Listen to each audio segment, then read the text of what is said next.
Olá, bom dia, boa tarde, boa noite, bem-vindos ao Hidra Podcast. Eu sou a Mari Fonseca e tenho aqui ao meu lado ele. Eu sou o Pedro Hércules e você sabe que no Hidra Podcast a gente conversa sempre com gente que cria e cresce na incerteza. Hoje, a Marília Lara, cofundadora e CEO da Status For. Uhul! Bem-vinda, Marília, mais uma vez. Obrigada por estar aqui, por vir de longe para tomar um pão de queijo e um café com a gente. Ah, não posso negar comida, né? De graça tem que vir. Não, vamos fazer um disclaimer, porque para quem não conhece ainda a Status For, a Marília ela é cúmplice nossa em um monte de coisas. Sempre com a Pipe, ela participou de diversos projetos como entrevistada, já deu dica pra gente como lidar com um negócio de impacto. Já participou de palestra, então a Marília, ela tá sempre... Lançamento de estudo nosso. Quebrando um galho pra gente de alguma forma. Obrigado mais uma vez por estar à disposição da gente bater papo. Imagina, é sempre um prazer. Boa. Bom, Marília, a primeira pergunta que a gente faz pra todo mundo, enfim, no seu caso, é claro, vai ser a mesma coisa, é o que faz a Status For? E começar daí. Muito bem, vamos lá. A Status For é uma startup de impacto que tem como missão coletar e entender dados de recursos naturais de forma a torná-los acessíveis a mais pessoas sustentavelmente.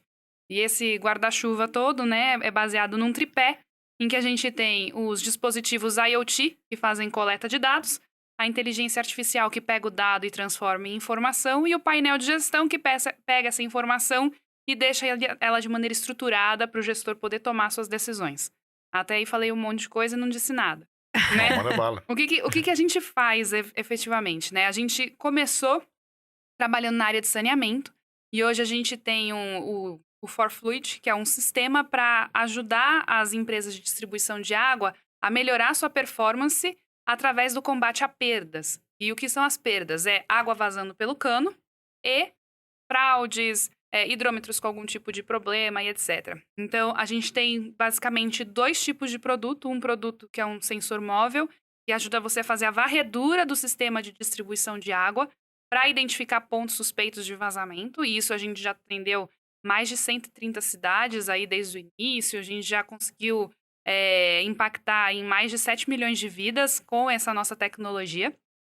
E salvamos, a nossa última conta é que a gente já conseguiu salvar cerca de 300 piscinas olímpicas de água a dia com esses pontos suspeitos de água que a gente achou de perda. E a gente tem um segundo sistema que está entrando agora, né? A gente deve lançar ele de verdade agora no segundo semestre. Ele ainda está em fase de POC, né? Que é a prova de conceito. Uhum. Que trabalha um dispositivo fixo que faz não só a leitura de consumo de água, mas a gente também afere a pressão da rede de distribuição e também usa a inteligência artificial que a gente usa lá para achar vazamento. Com vibração, a gente usa nesse dispositivo fixo. E aí, esse dispositivo, a gente consegue não só pegar essas coisas de vazamento, mas a gente também vê eventuais fraudes ou outros tipos de problema que não conseguem ser pegos nessa primeira solução que a gente trabalhou. Mas aí eu vou te fazer uma pergunta, que eu acho para quem não é do mercado, como é que era feito? Que problema que existia que vocês estão resolvendo? Que eu acho maravilhoso. É verdade. Legal. Como é que é? Bom, hoje, vamos dizer, sem a nossa tecnologia, como é que você acha vazamento? Você precisa de uma pessoa que se chama geofonista. O geofonista, isso, ele usa o geofone, que é uma espécie de estetoscópio de asfalto. E ele tem que passar pela rua ouvindo de hidrômetro em hidrômetro com uma haste, ouvindo o ruído do hidrômetro. Porque como as nossas tubulações são pressurizadas, se você tem qualquer tipo de problema, vazamento, alguma coisa assim, ele vai vibrar a tubulação de uma forma diferente do que se tá tudo ok. E aí esse cara ouve o ruído e fala, nossa, temos um problema, temos um vazamento. E a gente trabalhava na empresa do meu pai, a gente desenvolveu um geofone eletrônico, que é o equipamento tradicional. E quando a gente foi pra rua, a gente viu a dificuldade que é essa pessoa, Sim. que tem que ter ouvido especialista, que tem que estar lá com um cachorro mordendo a perna, sol quente na cabeça e achar o vazamento. Não, e é uma pessoa humaninha, bem redundante, que pega como se fosse um estetoscópio, que escuta o coração, mas vai escutar o batimento do cano lá de água para achar um vazamento numa cidade como São Paulo. Exato, e daí ele tem que sair de madrugada, daí você tem o adicional periculosidade. E aí ele vai estar cansado porque ele tá com um bebê pequeno em casa, então ele não dormiu direito. Ou ele trabalhou por 8 horas, essa é a última hora de trabalho dele, então o ouvido já tá cansado. Então, você tem uma série de dificuldades que essa pessoa enfrenta. E aí, a gente Sem contar desenvolveu... eu imagino metros de cano pra olhar, né? Assim, Sim. uma pessoa Quantidade de fazendo isso pessoas, fisicamente. Sim, e é bastante custoso, demorado e você não tem controle. No fim do dia, como é que é o controle? Você pega... Lembra aquele guia de ruas? É que a gente agora tá acostumado com o Waze, né? Sim. Mas quem tem, assim, mais de 30 anos deve lembrar que existia um negócio chamado guia de ruas. Pai Tinha pra mapa viajar. também, viu, gente? Mapa, orelhão, tinha Na hora de umas coisas. viajar na estrada, o pai tinha no porta-luva, assim, um guia, abria, Isso, aquelas tinha essas coisas. coisas esquisitas. Então, você entrega pra pessoa e diz, você vai passar por essa área. Dá na mão dela e ela sai de madrugada fazendo essa área que ela tinha sido designada. Distribuía a designação, não porque tinha uma prévia, era pra checar. Algumas empresas têm, fala, esse bairro tá... Eles têm algumas medições e daí eles falam, esse bairro tá apresentando... Aumentou o consumo no bairro, provavelmente. Exato. Você Ou tem... alguém ligou reclamando, alguma coisa assim. Alguém ligar reclamando existe. Existe também quem liga dizendo, eu tô vendo água saindo do asfalto, então você tem um vazamento que a gente chama de um vazamento visível. Mas às vezes acontece de você ter vazamentos. Teve um vazamento que a gente detectou que os técnicos da empresa disseram que devia ter mais de 5 anos, porque ele estava embaixo da calçada e não tinha aflorado pra cima, ele foi pra baixo. Ele ia Vai pro lençol freático. Ó. Inclusive, eu participei uma vez de um evento com um especialista nos aquíferos, né, aqui do estado de São Paulo, e ele disse que aqui em São Paulo, na cidade, a gente tem um aquífero que atende a cidade. E eles fizeram um estudo e 60% da recarga desse aquífero é feito por perdas da Sabesp. Vazamento da Sabesp. Entendi. Maluco. Maluco, né? Nossa, a gente inventando a natureza de novo. E daí você vai ver... Quando essa pessoa tem que fazer toda essa busca, demora muito tempo, você não tem muito controle da equipe, então se a equipe conseguiu passar por todos os lugares... Eu fiz muita varredura, né? Porque no começo é a gente mesmo que vai, né? Sim. E eu percebia isso, que às vezes as nossas cidades não são quadriculadas, lindas, maravilhosas, certinho, né? Você vai aqui pro Morumbi, então você vai ver, você sai achando que você vai pra Noroeste, quando você vê, você tá pro outro lado, né? Sim. As ruas são curvas. Então, se você deixar de passar por algum lugar, é muito fácil. E não tem nenhum tipo de controle, porque ele vai com uma marca-texto pintando no mapa aonde ele passou, né? Nossa. E com o nosso sistema, cada vez que ele afere ali o hidrômetro, a gente pega GPS, né? Data, hora e GPS da onde a pessoa passou. Então, você consegue ter noção da rota, quantos quilômetros ela percorreu, qual foi o traçado que ela fez, se ela fez o traçado que você havia pedido ou se ela fez um outro. E vai entender o que está acontecendo. Então, você começa a trazer para a mão do gestor muito mais ferramenta para lidar com essa questão, né?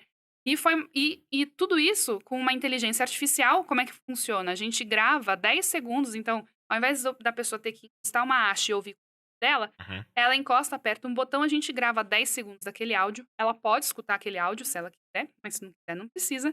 E isso vai para uma inteligência que a gente desenvolveu.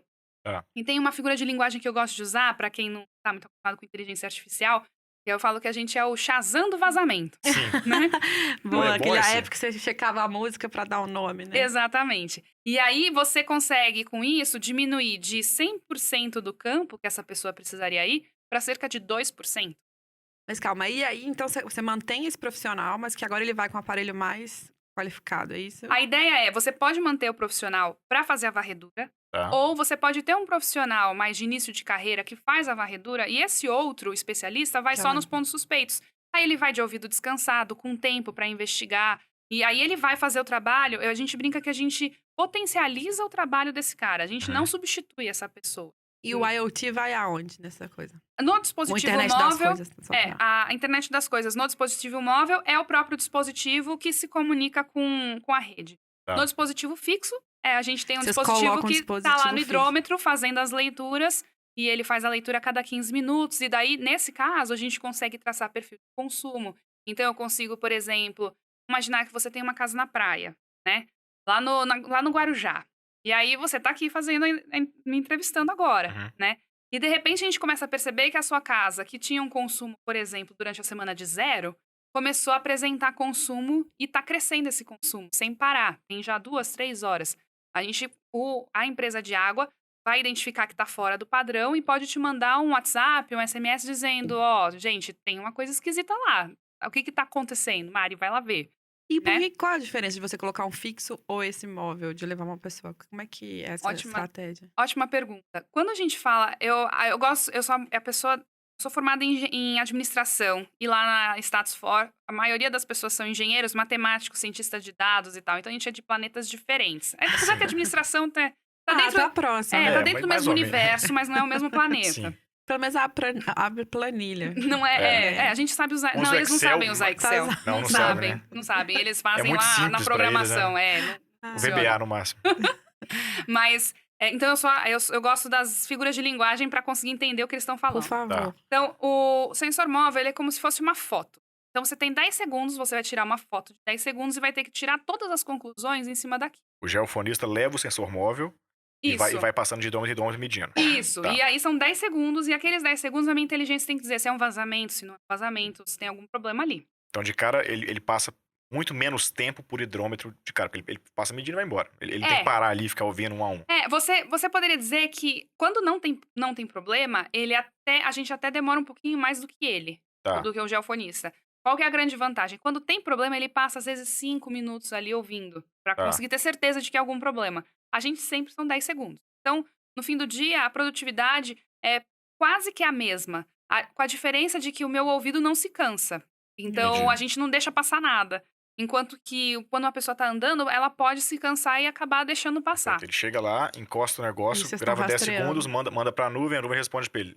Isso. Ok, segue o jogo. Aí vai pro próximo. E marca também, que em vez de marcar na canetinha lá no mapa, marcou que ele passou por ali. A geolocalização dele. E aí você tem que tirar essa foto. E aí eu gosto de fazer imagine assim, você tem lá o Biden e o Trump num evento. E de repente você vai ver uma foto no jornal e o Trump tá dando um beijo no Biden. Sei lá. Você vai falar, nossa, que esquisito, né? Mas aí você vai assistir o jornal e você vê que, na verdade, o Trump tava a 20 metros de distância do Biden levantando de uma cadeira. Da foto, um cara maior do que o outro, você então, não sabe o que a foto, ela pode acabar te enganando. E o sensor fixo, ele acaba sendo, quanto móvel é uma foto, o sensor fixo é um filme. Então, a gente ouviu um ruído que parece ser de vazamento. Eu não preciso te alarmar agora. Eu posso esperar a leitura daqui 15, 30, 45, uma hora. Eu vou esperar um pouquinho. Tô vendo que o problema persiste, o ruído é o mesmo, aí eu te alarmo. Então, eu trago muito mais certeza nas informações que eu vou passar. Isso pro campo é muito importante, porque a grande questão é, eu quero mandar a minha equipe, eu tenho pouca gente, né? Uhum. No fim do dia, o gestor, ele tem 3 grandes problemas, o gestor de saneamento. Ele tem um problema de equipe, que a equipe dele é muito enxuta.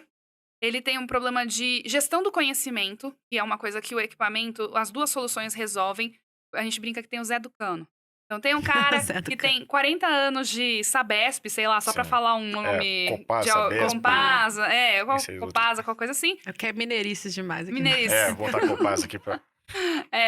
Você tem lá 40 anos, ele lembra, porque ele tava lá quando ele era auxiliar e etc. Sim. Ele tava lá naquela obra, naquela rua, então ele lembra que a rede passa por ali. E, infelizmente, muitas vezes as informações se perdem, né? E aí, quando você vai fazer uma obra, você tem que chamar o Zé. Chama o Zé do Cano, que ele sabe por onde passa a rede, e o cara vai lá e diz. Mas uma hora esse cara se aposenta, ou morre, ou qualquer coisa assim. Esquece, né? Tem Alzheimer, sei lá. Não sabe, não tem mais essa informação. E você vai fazer o quê? Né? Então, você tem esse problema de como é que você pode, sem muita dor também, porque é um tipo de... Ninguém gosta, na verdade, né? Ninguém gosta de catalogar as coisas, de ficar lá escrevendo. A gente gosta de fazer e vamos pra próxima, né? Sim. Então, você acaba tendo essa perda. E quando você tem um sistema que vai... a gente não só identifica, mas também tem toda uma parte de qualificação. Também. E daí, quando você tem um ponto suspeito, tem um aplicativo que você usa para dizer o que é aquele ponto. E aí a gente vai qualificar se é um vazamento de rede, de ramal, no pé do cavalete, ou seja, bem no comecinho do cavalete, ou se ele tá lá na rede, ou se ele é um registro dando passagem, que é aquela torneirinha que tem no cavalete. Que tá vazando. Qualquer coisa assim. Então, você tem todo esse histórico lá. E a terceira parte, que é o budget, que é um problema universal, né? Sim. Então, ele tem que lidar com todas essas questões, e a Status tenta, na medida do possível, trabalhar e ser um remédio para essa dor dele, né? E aí, quando você chega a esse cliente, você faz um mix, isso eu queria dizer, de coisas que são o fixo e a pessoa com o aparelho? Ou depende do budget que ele também pode gastar? Como é que vocês decidem? Depende muito da dor hoje em dia. Então, eu diria que assim, o dispositivo móvel, a gente vende meio que se você quiser, amanhã mesmo você já tá implementando. Porque basta ter uma pessoa que vai passar com o nosso dispositivo. Troca o geofone pelo e aí móvel. Instala no software e exatamente, segue. Agora, quando você fala do sensor fixo, geralmente você tem toda uma preparação. Então, a gente quer fazer o monitoramento de um determinado bairro, que já são mais dispositivos. Então, você está falando lá de 1.000, 2.000 dispositivos que vão ser instalados. Então, implica num entendimento, implica numa licitação maior. Então, não é uma venda rápida, né? Simples. E é uma coisa que a gente está entrando agora. Então, a gente tem muita coisa com parceiros. Porque muitas vezes o cliente, ele não quer só tecnologia. Ele quer alguém que instale, que faça manutenção e que identifique o problema e vá corrigir. Ele quer o serviço, né? Ele quer tudo. E a gente não faz tudo. Eu sempre falo, eu sou uma empresa de tecnologia, eu te entrego a ferramenta. Mas eu não sei, eu brinco que eu sei lidar com os geeks que ficam lá fazendo programação, mas não sei lidar com a turma que a gente brinca, que a gente fala suja a bota, né? Que vai lá mesmo e faz a coisa no campo, né? Não é o nosso... E tá fazendo a máxima de focar no que você entrega melhor, né? Exato. Então, é mais ou menos por aí que a gente trabalha com as duas soluções. Então, de tech, já que você falou, vocês têm, então, essa ferramenta fixa, vocês têm esse aparelho medidor, que também tem a mesma função do fixa, a base de AI, de inteligência artificial, e provavelmente um software de interação de dados aí que vocês desenvolveram. E o painel, o dashboard. E o dashboard, exatamente. E a gente fala que são 3 linhas de faturamento diferentes. A gente fez de um jeito modular. Então, você pode levar exceto o móvel, você não consegue levar o móvel e não levar o sistema, porque não faz sentido. Mas o dispositivo fixo, você consegue comprar o dispositivo fixo, pura e simplesmente, ou combinar ele aí você puxa os com a dados inteligência. E pluga onde você quiser. E põe pra onde quiser, faz uma API lá e pronto. Ou você pode ter o sistema. O nosso sistema, ele não precisa ler só o nosso dispositivo. Ele lê qualquer dispositivo que mande informações. Legal. Então, ele pode imputar qualquer tipo de dado. Por quê? Porque no mercado, hoje, você já tem, por exemplo, outras empresas que fazem leitura de consumo de água com telemetria, né? A gente também tem uma solução que eu não comentei, porque a nossa principal solução é saneamento. Mas a gente tem uma solução de leitura de consumo de gás natural. Eu lembro que você falou disso lá atrás, até queria entrar. Ainda tá vivo. Legal. Esse projeto são 30.000 peças que a gente tá trabalhando em São José dos Campos. Com o preço do petróleo e gás, cada vez mais a demanda por não vazamento de gás. Na verdade, lá a gente nem tá olhando vazamento, a gente faz a leitura de consumo. Consumo. A ideia lá é você conseguir, muitas vezes, o Covid, isso ajudou um pouco na questão de telemetria, né, de certa forma, porque as pessoas já estavam incomodadas de ter um prestador de serviço entrando no seu condomínio, ou entrando em casa.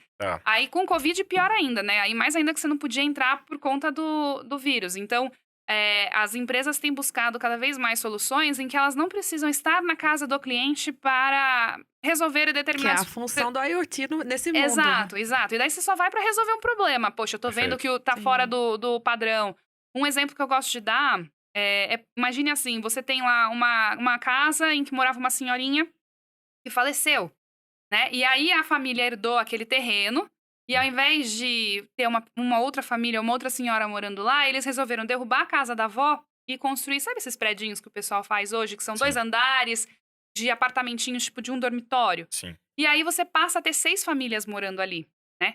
Imagina, o consumo de água daquela senhora é bem diferente, e o de gás também é bem diferente de um mini prédiozinho. Certo. E teria que trocar o hidrômetro, teria que trocar o medidor de gás. E pode ser que a pessoa, por pura ignorância, por não saber que precisa, não fez essa troca. Sim. A empresa de água, como é que ela descobre, né? Você tem milhões, milhares de clientes. A Sabesp tem 8 milhões de clientes. Ela não tá olhando um a um. Muitas vezes é assim, porque tem um cara que anda na rua... O consumo no bairro pode ser, inclusive, um prédio novo que ela não sabe. Pode ser. Pode ser um vazamento, mas pode ser um prédio novo desse que ela não sabe. É isso. E daí, muitas vezes, é assim, a pessoa que anda na rua... muita balada clandestina no Covid. E aí, a pessoa que anda na rua, um dia viu e falou, nossa, mas não tinha esse prédio aqui até outro dia. Mas aí, você tá vendo a questão da gestão do conhecimento? Você tem que ter um funcionário que estava ligado, que ali não tinha, que era uma casinha, não sei o quê. Bairro. Nossa, e aí ele pega. Isso, inclusive, foi um case de um cliente meu, ele comentando que eles descobriram o predinho dessa forma, porque tinha um funcionário de boa memória. Que loucura. Caramba. É bom dizer só uma coisa, foi um disclaimer, porque, assim, admitir minha ignorância. Eu descobri só em São Paulo que existe rede pública de gás. São Paulo, na cidade de São Paulo tem rede pública de gás, com gás, é fornecedor e tal. BH, se não me engano, não tem. Várias cidades não tem isso, né? Então, esse comentário que a Marília faz é por isso. Então, tem uma rede pública de gás que fornece gás para as casas e tem um gasômetro em cada unidade de consumidora que mede esse consumo de gás. Não é o botijão de gás que passa a vender na porta da sua casa. Isso. Tem um lugar que não tem. É verdade. Isso é importante. Agora Não, eu entendi o que você falou, até hoje em São Paulo, passei um tempo ir na garagem buscando aqueles... Não, então, cadê o Allgas? Não tem aqui. Vai ficar preocupado. Putz, que horas que vai passar o carro do gás? Vai acabar o gás. Enfim. Mas isso é interessante, porque aí, velho, eu queria entender, só pra... Antes de passar aí da Tech, senão eu fico aqui, eu fiquei curiosa. O que vocês fazem, por exemplo, agora que você falou, a medição é outra ferramenta, enfim, essa aferição local de ou gás ou água é outro produto desses que a gente tinha listado. Mas, por exemplo, esse de vazamento, ele funciona para qualquer tipo de vazamento? Uma tubulação? Ou como ele é muito específico do som, varia para água, que varia para o gás, que varia... Como é que se dá isso? Sim, ele vai variar, porque... Agora, vamos lá. Lembra? A gente vai voltar lá para aula de química, lá do terceiro colegial. Sim. Cada recurso natural tem as suas características. Então, a água é diferente do gás. Então, mecânica dos fluidos, pra quem faz engenharia. A pior matéria da faculdade é essa, né? Todo mundo fala. Que eu não fiz, mas eu sei também não fiz, não. Mecânica de fluidos, sei de muitas pessoas que fizeram, gostaram tanto, fizeram 3, 4 vezes, né? Exatamente, parece que tem isso, né? Só curte. É muito legal. Não, vou fazer mais uma vez, pra me aprimorar. Sim. Então, a característica, a assinatura do vazamento vai ser diferente. Sim. Mesmo água, você pode falar a água no seu estado líquido e a água no seu estado gasoso, você pode ter diferença. Então, a tecnologia no fim do dia é a mesma, mas a inteligência artificial, ou o banco de dados, na verdade, não é nem a inteligência pode as métricas vão ser diferentes para você poder dizer se ali é um ponto suspeito ou não. E aí tem mais aplicação além de gás e água que vocês já vislumbraram? Olha, tem. A gente olhando para o mercado de indústria, por exemplo, a gente entende que vapor é um lugar que dá pra gente brincar, ar comprimido também dá pra gente trabalhar, Petróleo que são coisas que... Combustível? Dá, mas ali Existem algumas questões que são não só mercadológicas, mas também em termos de... em termos de risco, né? Então, a gente chegou a fazer um projeto que era para proteção catódica, por exemplo. Também é tecnologia IoT e tal. O que acontece? As tubulações de gás, está passando lá o gás, e o gás ele vai corroendo as tubulações. Agora, os técnicos me perdoem, porque eu vou ser muito simplista, porque é assim que eu entendi. Para eu poder entender também, né? Vai lá. Então, vai corroendo. Então, você tem... Sabe esses totemzinhos da Comgás, por exemplo, aqui em São Paulo? São totemzinhos amarelos, geralmente é onde você não tá passando tubulação de gás e tal. E muitas vezes ali tem pontos de aferição. E você vai lá e você faz uma medição com um multímetro, que é um aparelho que se usa para fazer essa medição, para ver como estão os elétrons ali. É algo nesse sentido. E aí, se a carga tiver X, quer dizer que tá na hora da gente trocar essa tubulação. Porque gás, a questão de vazamento de gás, já existem tantas estruturas para evitar isso, porque uma coisa assim, quando vaza água, no máximo que acontece é, sei lá, você perdeu o seu carpete, não sei, ninguém vai morrer por conta disso. Agora, se vaza gás, a sua casa explode, né? O Rio teve um problema disso há uns anos atrás, né? Na cidade do Rio de Janeiro. Diz que tem bastante caso, mas que a gente acaba, de vazamento de gás e tal, que a gente acaba não conhecendo, que não ficaram tão famosos, né? Sim. Então, se você tem um equipamento que está se propondo a conseguir identificar isso, já me falaram, por exemplo, barragem. A gente poderia usar o nosso dispositivo para botar em barragens para identificar que aquilo lá tá saindo do controle. Minas tá precisando. Mas existe uma questão que daí a gente, como startup, do tamanho que a gente tem, capital social que a gente tem, etc., eu não posso me meter aí pra Mariana e assumir essa responsa. Porque se é o meu dispositivo devia ter alarmado que tava ruim e ele não alarmou, a gente tem um risco muito grande. A liability é muito grande. Então, a gente acaba trabalhando nessas áreas em que a gente sabe que existe essa necessidade. São mercados gigantescos. A gente já está falando com empresas de fora do Brasil para levar os dispositivos, né? E tem uma questão também que a gente sempre põe na ponta do lápis, né? E que eu sei que vocês são tão apaixonados quanto eu, que é a parte de impacto. Sim. Né? Então, quando você fala saneamento é muito legal. Porque a gente fala, legal, você está evitando perda, quer dizer que você tem um impacto ambiental ferrado. Impacto ambiental é o primeiro impacto que eu vou gerar. E é o mais óbvio, digamos assim. Exato. Mas o impacto social é ridículo de grande.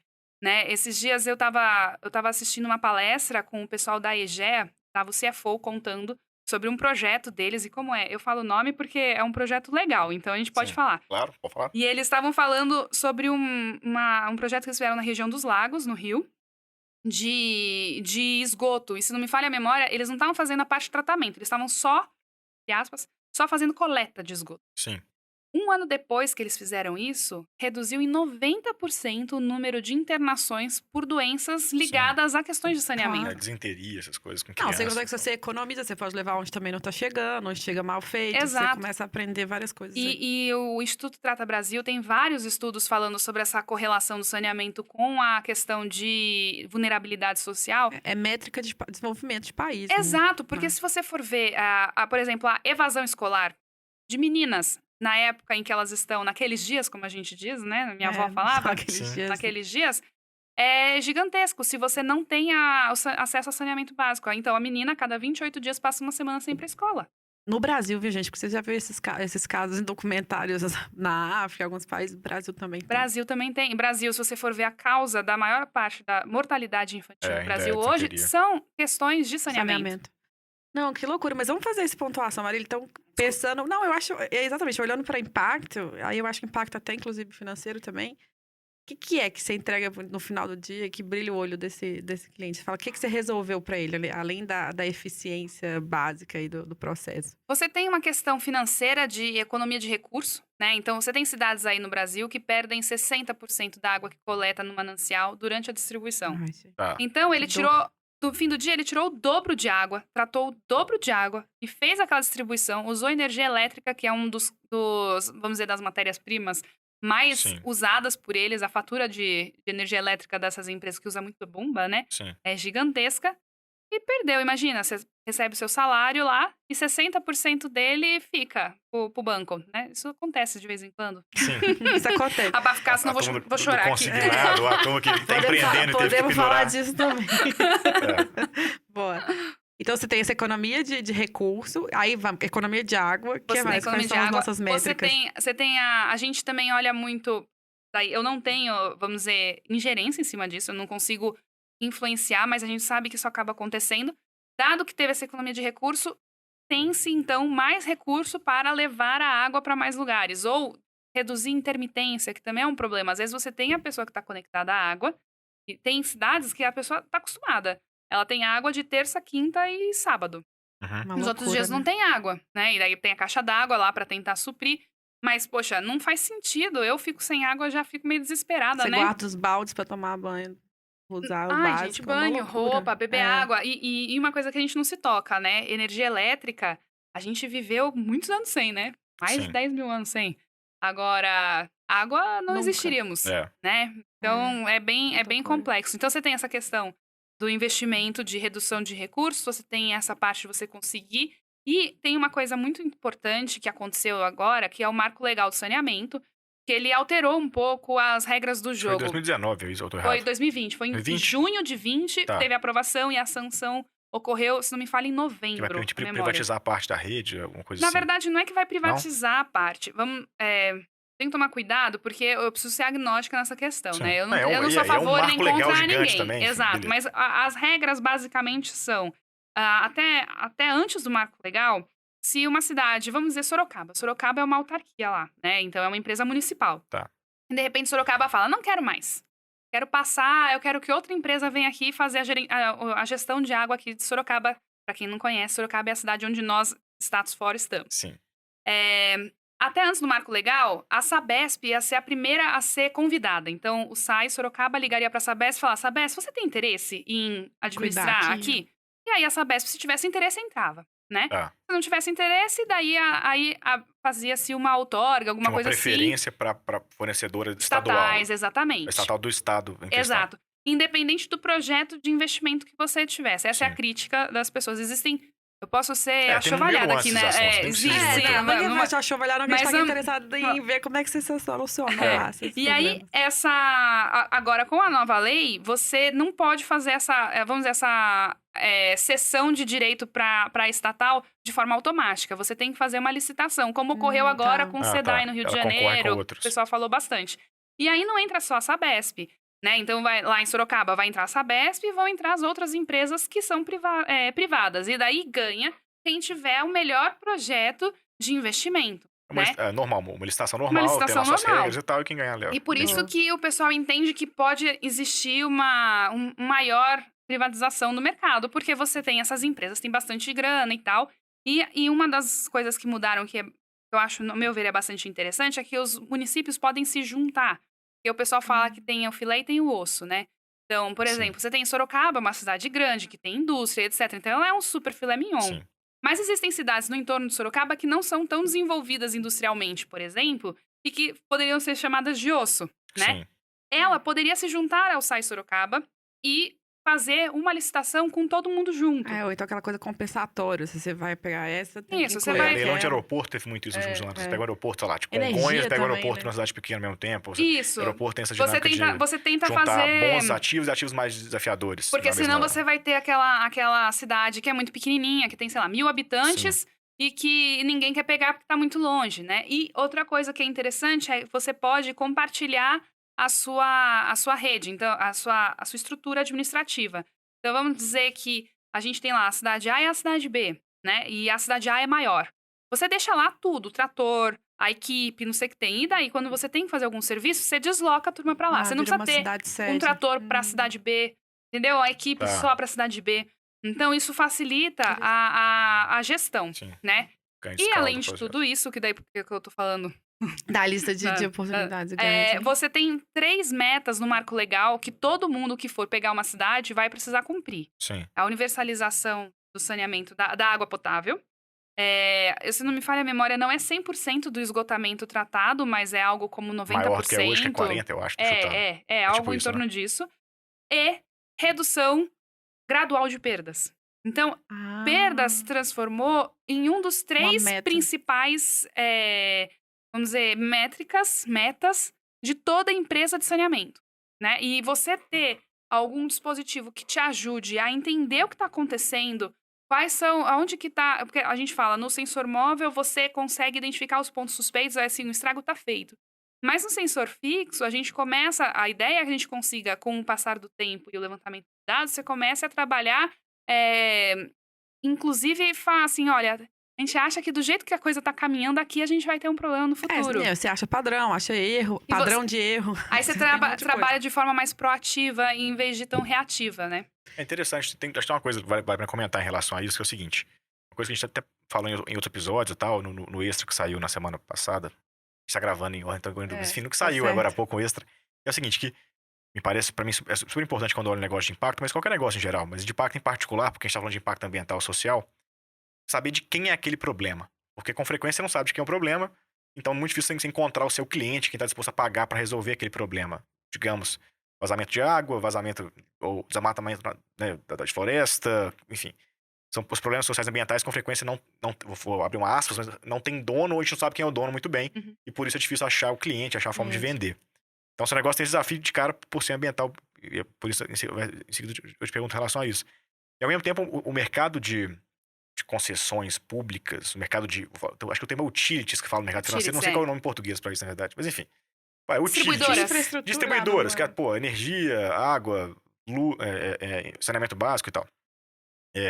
Esse mercado não é muito óbvio. Nem sempre o dono do problema é quem você acha que vai ser, né? Às vezes, não sei, a distribuidora de energia não tem que arcar com custo de não sei o quê, quem arca é quem faz a transmissão. Quem não arca é quem faz a transmissão, é quem faz a geração. Até o Matarazzo veio aqui falar com a gente sobre a privatização da CESP. Ele falava que ele descobre que ninguém pagava a Eletrobras, lá no caso dele, dava pra você empurrar com a barriga o problema. Então, enfim, é complexo pra caramba. Por isso que eu, juntando esses dois problemas, de cara de quem que era o problema do vazamento de água? Quem que perdia dinheiro com isso? Era a Sabesp e a autarquia lá de Sorocaba ou não? Depende de onde você tá falando, Tá. né? Então, quando você fala do vazamento do hidrômetro pra trás, pra rua, quem tá perdendo dinheiro é a empresa de distribuição de água. Quando você fala do hidrômetro pra frente, somos nós que vamos ter que pagar aquele vazamento. Aquela conta vem gigantesca.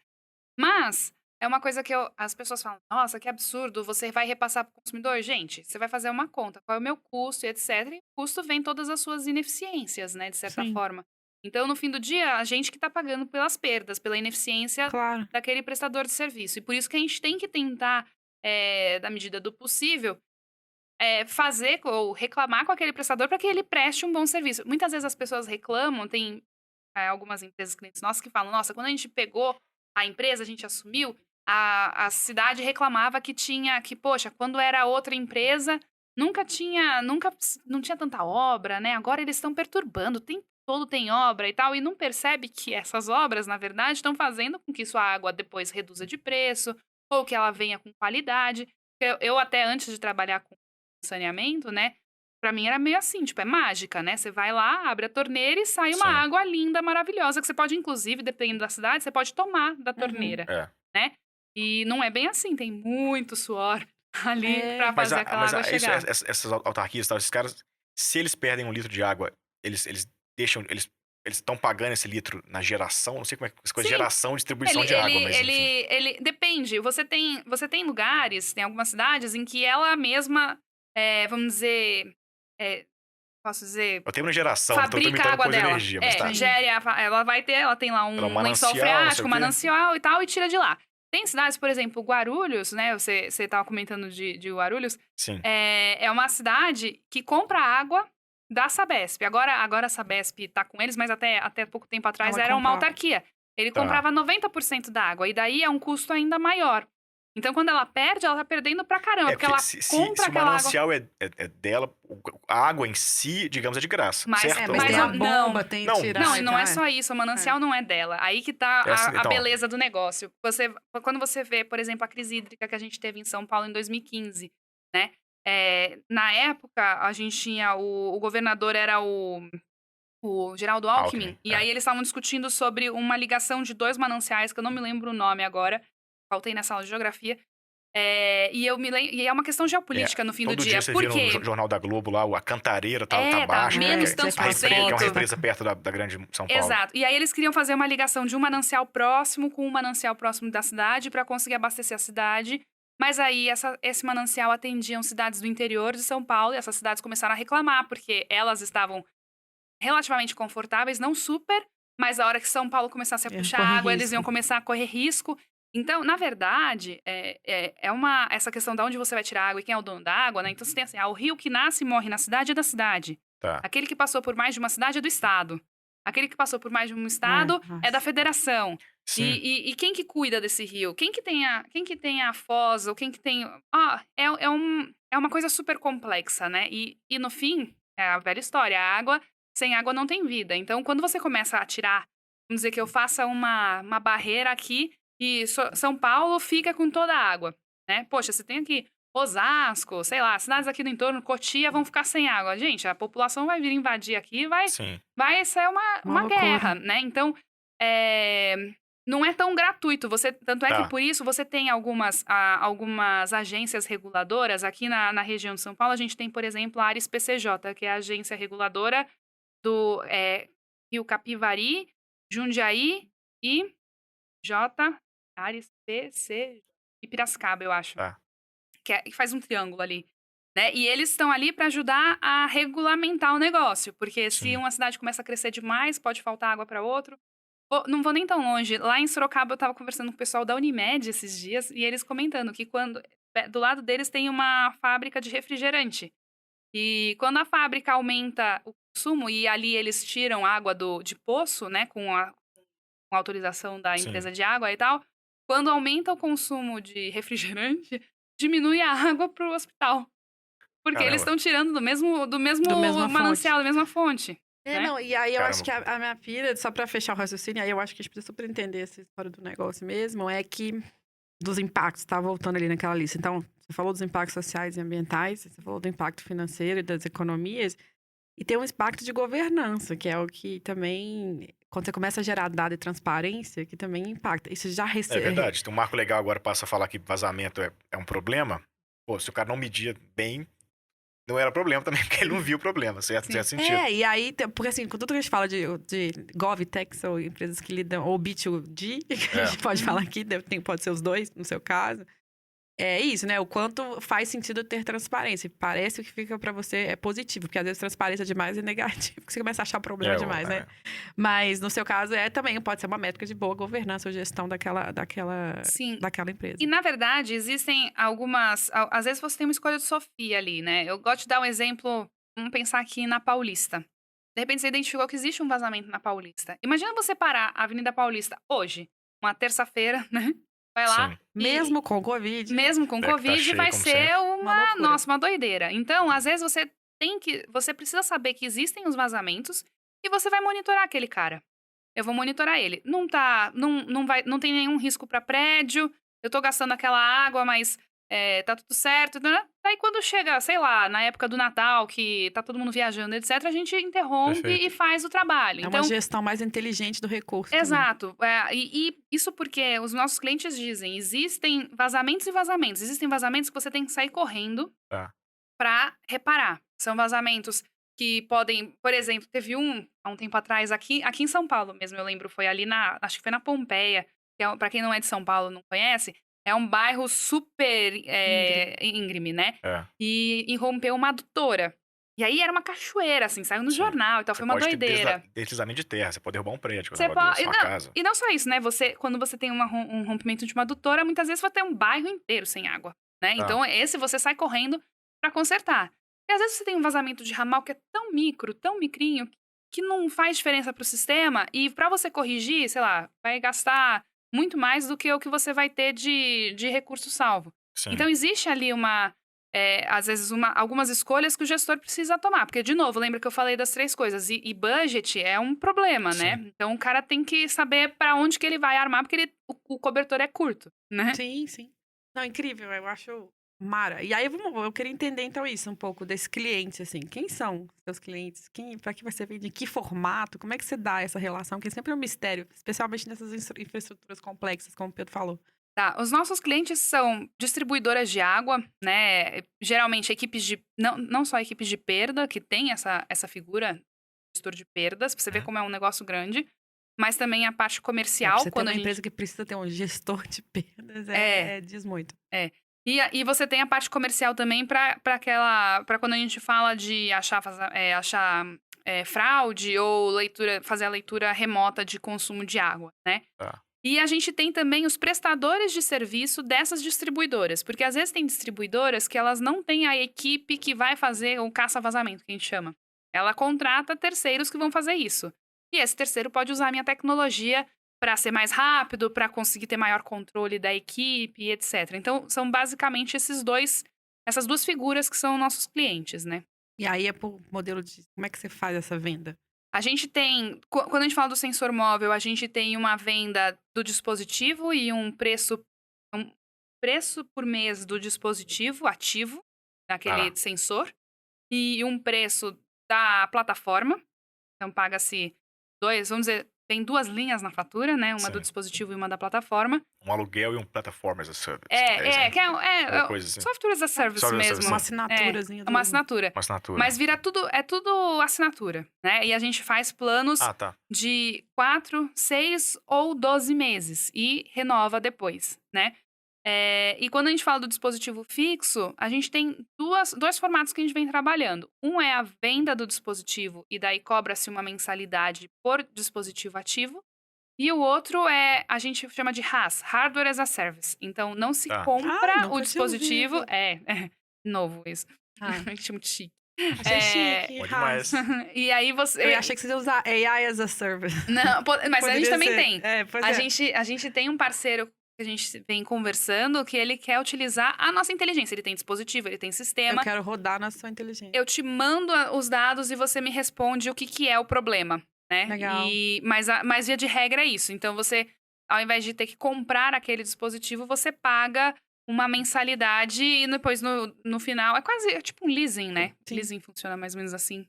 E aí você precisa passar por licitação para fazer esse processo? Consegue vender direto? Como é que é esse movimento? Venda direta é muito difícil, né? A legislação, da forma como ela é construída, a inovação ela tem muita dificuldade para crescer, porque eu não tenho um concorrente direto. Tem empresas que podem ajudar a achar vazamentos? Tem, etc. Sim. Mas não tem ninguém que faça exatamente a mesma coisa que a gente. Tem um cara que vende geofone, supostamente, mas ele só Ele vende não tem geofone, provavelmente. Não inteligência. tem inteligência nada. Exato. É só um equipamento. Entendi. Exato. Então, a gente até hoje foi contratado por dispensa de licitação. Por isso que a gente tem esse plano de 4 meses, que a gente até chama de plano autarquia. Sim. Porque existe a gente consegue comprovar que a gente é único. Você poderia fazer uma inexigibilidade de licitação, que é uma contratação que pode ter um valor grande, mas que você prova que aquela empresa é única. Só que como o gestor público ele assina na pessoa física por qualquer improbidade, geralmente eles não gostam muito desse tipo de contratação, porque é muito fácil de se questionar e etc. Tem risco. Então, tem muito risco. Então, a gente não conseguiu fazer ainda um contrato desse tipo. A gente faz pela dispensa de licitação. E aí tem um teto. O teto, até o ano passado, era de R$17 mil, 17.600, 17.900. E agora mudou a lei, virou 50 mil reais. Era 17 para serviço em geral, 34 para serviço de engenharia. 17 meses? Como é que era o Não, cálculo? 17 mil reais. O contrato. Pelo contrato. Ano. Mas pode ser 1 ano de contrato. Pode, só que a gente daí não fazia em Faz um ano, quatro porque meses. o custo do projeto não você podia fazia dar o tempo sentido. que você quisesse no contrato. A gente adaptou. A gente falou, quanto que é o nosso custo mensal para botar Pra esse caber negócio? 17. Então, para caber, a gente consegue fazer em 4. Entendi. Agora aumentou, a gente consegue fazer por mais tempo. Sim. Ou aumentar o número de dispositivos, porque 17 mil seria só um dispositivo por 4 meses, né? Então, essa é uma forma. A outra forma é negociando, daí empresas privadas e tal, a gente acaba negociando, e daí a gente conversa sobre prazos, quantidade de Mais tradicional o dispositivos e contrato. tal. Aí já é mais... Mas é um pouco mais tranquilo. E aí, vamos entender desse negócio um pouco como tá. Como estamos, Marília? Tamanho, equipe? Qual é a composição de vocês? Legal. Hoje? Bom, a gente sofreu bastante ano passado por conta do Covid. Ah, é mesmo? Muito. Pra vocês? Eu achei que era uma coisa estável, assim. Eu também achei no cabeça. começo. Eu falei, gente, é um serviço essencial, acho que não vai ter tanto problema. Lê do engano, né? E o que aconteceu? As empresas de distribuição de água se fecharam para conseguir manter a distribuição de água. Eu não posso, mas eles também tinham equipe. Então, até então, a gente estava só com o dispositivo móvel, que precisa de uma pessoa andando para lá e para cá. E aí a gente teve muitos contratos congelados, porque não queriam botar essa pessoa em risco andando para lá e para cá. Então, a gente sofreu bastante. Aí, o que a gente fez? A gente tinha 2 opções. Uma opção era encolher a empresa e esperar a Covid passar e aí voltar. E a outra opção, que só o tempo vai dizer se foi a certa ou a errada, né? Que foi a que a gente fez. A gente manteve a equipe, então a gente acabou alavancando um pouco a empresa e tal. Para melhorar o nosso dispositivo. Então, eu não demiti ninguém. As pessoas que saíram da empresa no ano passado foram pessoas que saíram por questões de performance, não por questões de... Troca natural de gente. Exato, que acontece. A gente fez a gente pegou toda a equipe. Isso foi até um pouco antes do Covid. Eu já tinha esse planejamento, né? Eu botei a administrativa, a engenharia, o pessoal de inteligência. A gente ficou todo mundo numa sala e a gente rediscutiu todo o produto com todos os feedbacks que os clientes davam. E aí a gente melhorou o produto, melhorou o sistema, melhorou a inteligência. Os cuidados da casa. Exato. E em outubro, a gente lançou o sensor móvel de novo. E a gente tem tido feedbacks muito bons dos nossos clientes. Tanto é que antes eu tinha lá, muitas vezes a gente fazia as demonstrações e o cliente, alguns fechavam, outros não. Hoje, mais de 70% dos clientes que a gente faz demonstração fecham com a gente depois do contrato. Demora um pouquinho por questões burocráticas, mas fecham. Então, o pessoal tá vendo muito valor, a gente conseguiu encaixar muito melhor a tecnologia. A startup é assim, né? Acho que a gente achou o MVP correto, assim, a gente achou bem qual que era o produto que a gente precisava fazer. E em novembro, a gente colocou toda a força da nossa equipe de desenvolvimento nesse dispositivo fixo que já tá começando a sair agora. Sim. A gente já tem algumas POCs que a gente tá fazendo para início de vendas e tal. E tem coisas bem bacanas por aí. Então, esse da telemetria de mensuração como é que fala? De checar lá quanto você consumiu, de consumo. Isso. Medição de consumo. Isso. Boa. E vocês são em quantos hoje, né? Aqui? Hoje nós estamos em 15 pessoas. 15. Mas já temos aí umas 4 para entrar aí nas próximas semanas. E com um ano desafiador, vocês tiveram que captar dinheiro, ir atrás de grana para colocar no negócio, dinheiro próprio, dinheiro de terceiros? Sim. Teve que passar por esse processo? Sim, a gente pegou bastante dinheiro de terceiros, mas o bom é que, como a empresa de impacto, a gente teve acesso a linhas de financiamento, créditos subsidiados e tal. Legal. Então, são créditos bem baratinhos, o que que facilita depois a repagar. Porque o problema não é pegar, né? O problema é pagar depois a mensalidade do negócio. Caber no seu bolso, aquela frase. Exato. Mas a gente também foi para captação de investimento anjo. A gente hoje está em captação ainda, Boa. né?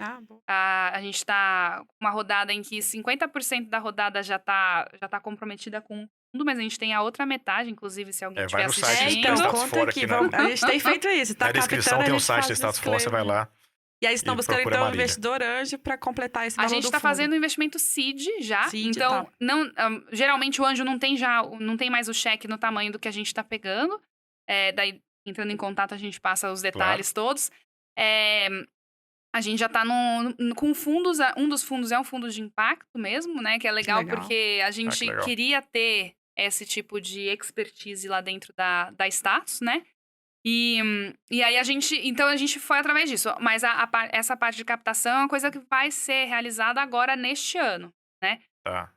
Então foi muito sangue, suor e lágrimas. A minha equipe é uma equipe que eu sou apaixonada, eles sabem, eu falo, mas eles acham que eu tô mentindo, deve ser, né? Que a maior parte da equipe, imagina. A gente tem... deve dar uns 70% tech, e o restante é administrativo, operacional, comercial e tal. E de equipe, a gente tá com metade mulheres, metade homens. Mas é muito difícil achar mulher no tech. No tech, é difícil. A gente acha e daí vem as outras empresas e roubam da gente. Todo mundo querendo bater essa meta aí. Mas acaba sendo uma equipe que... Porque assim, é muito fácil, né? Quando a gente realmente teve bastante dificuldade ali, outubro, setembro, foram meses bastante áridos. E aí você vê que a equipe tava ali, de mangas arregaçadas, a galera trabalhou muito para conseguir fazer as entregas, e a gente tá conseguindo fazer agora e tá começando a colher os frutos. E vocês estão atuando aonde?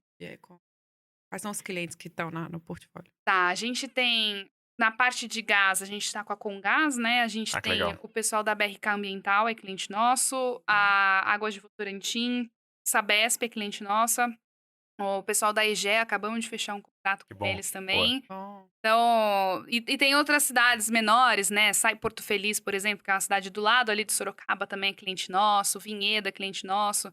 E hoje, então, a gente tá com um cliente que é um prestador de serviço, chama Isdra Brasil, que atende no Pará. E foi super legal, porque o norte do Brasil a gente ainda não tinha... A gente trabalhou em Tocantins ali. É um caça-vazamento... Eles foram contratados pela concessionária e foram com a nossa ferramenta. Sim. Então, estamos aí. Acho que a gente já deve estar... Hoje a gente deve estar com umas 25 cidades ativas, mas a gente já passou por mais de 140, 150 cidades aí, desde o início da Status For. Que legal. Só uma coisinha para voltar à captação, importante isso. O dinheiro que você pega... Ano passado era um dinheiro para a ponte, para atravessar o ano, crédito e tal, beleza. A captação é para quê? Esse dinheiro, o que você quer fazer com isso? A gente, o pessoal gosta de falar de use of proceeds, né? A gente vai usar essa grana para marketing, vendas, né? Porque a gente já tá com o produto pronto para... Validou de novo o móvel, falou, pô, tá pronto para ir pro mercado. Agora vamos, né? E a gente vai usar muito para equipe mesmo, porque a gente tem...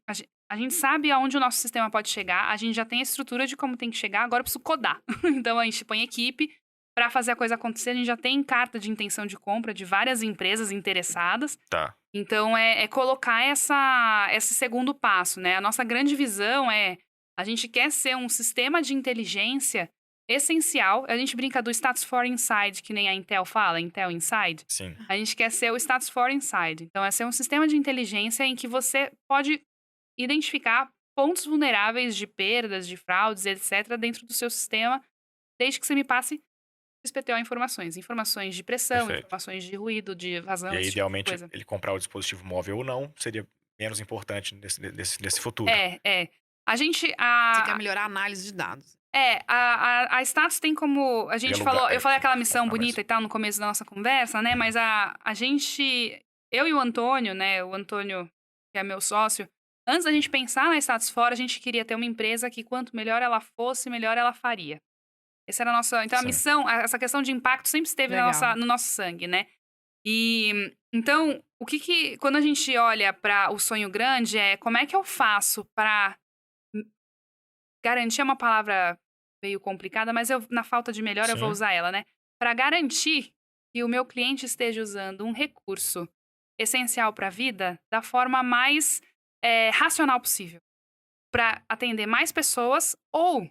para guardar, porque eu costumo dizer, antes a gente dizia que os nossos netos vão sentir o efeito estufa, nossos filhos, né? Agora a gente tá dizendo, somos nós, né? Quem vai se dar mal agora na história de aquecimento global e creche da natureza, etc., não são os nossos filhos. Porque daí isso também é uma coisa que você fala, mas são meus netos, nem conheço, né? Você não tem daquele amor.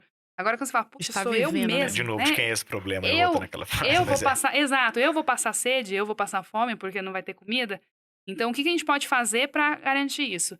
E aí, toda a tecnologia que a gente desenvolve, ela tá baseada com essa visão. Então, uma das coisas que a gente está trabalhando, trabalhando com os nossos fornecedores, tudo bem, a gente está usando equipamentos eletrônicos. Então, como é que a gente vai fazer com esse equipamento quando ele morrer?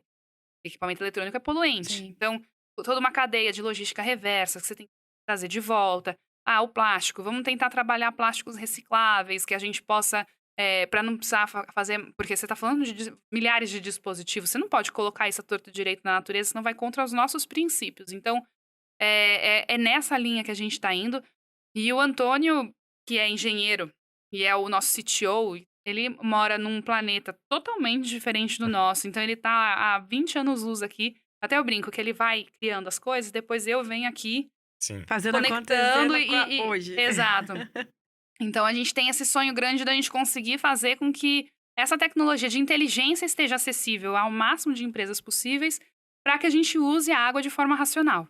Uma coisa que eu curioso ainda sobre, enfim, esse crescimento, assim, você cita marketing, pessoas, não fala de CAPEX ou de investimento em capital de giro, não sei qual seria exatamente o termo, mas enfim, de comprar equipamento para poder alugar, uma empresa de para produzir. Você consegue colocar nos seus contratos, em geral, um tempo e uma grana à vista para você produzir os equipamentos sempre, é isso? A gente tem parceiros que estão trabalhando com a gente, que têm a grana para fazer esse tipo de investimento. Sim.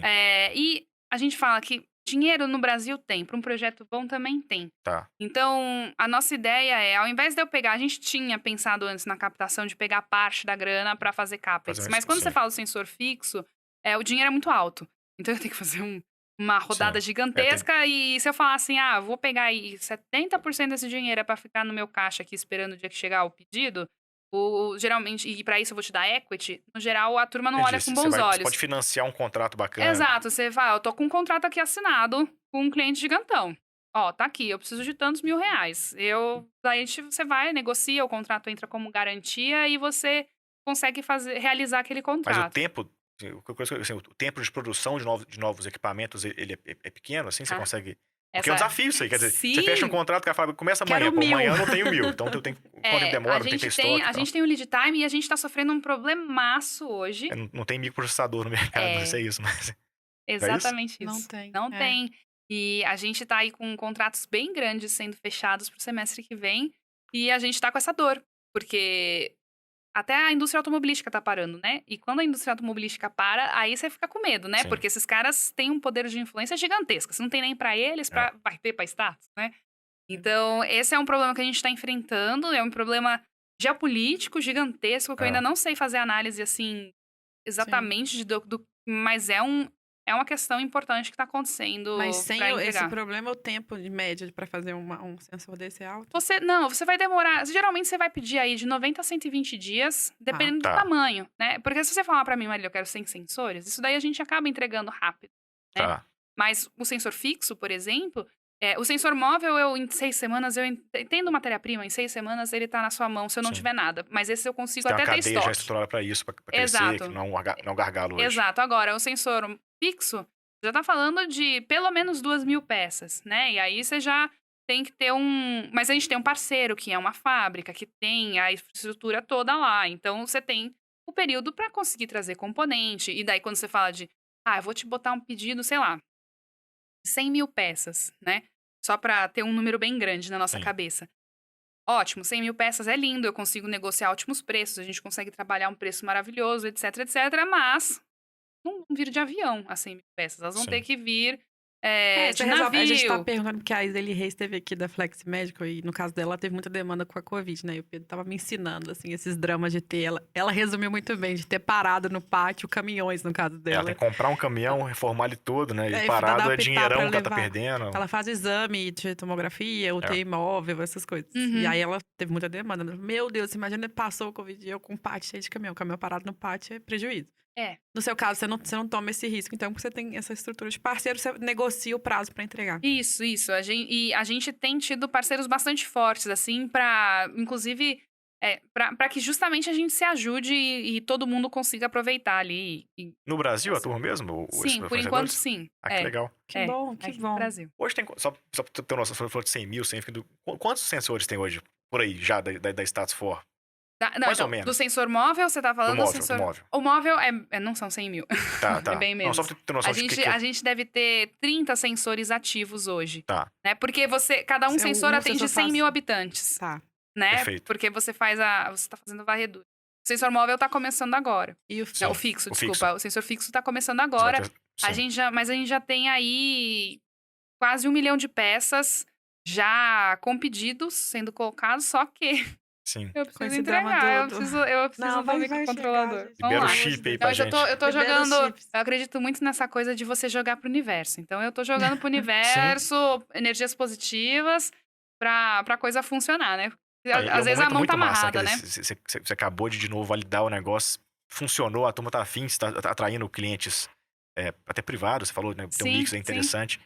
É um momento muito desafiador, mas muito legal, né? O negócio daqui em diante explode, cresce. Daqui a 5 anos, 2 anos, manda um WhatsApp pra Marília, ela não responde mais. Ela não responde mais, tá podendo. Hidropodcast. Parece. Ela vai falar assim, na Nasdaq, batendo sininho lá da... Pô, Marília, eu legal demais, esse momento é muito legal. Eu faço, nem que seja aparecendo na televisão aqui, não tem problema. Eu adoro. Não, mas bate o sininho lá que eu já vou ficar batendo muito orgulhosa. Batendo sininho, um abraço pro Hidro, a captação aconteceu naquele episódio. Aliás, só pra fechar a captação, são vocês 2 sócios, como é que tá esse quadro aí hoje? Isso, eu e o Antônio temos cerca de 73% da empresa, o restante está com o investidor anjo. E aí a gente está fazendo agora essa rodada, então vai diluir um pouquinho mais a gente. Mas fundadores somos em 2 só. E desde quando que vocês estão na rua?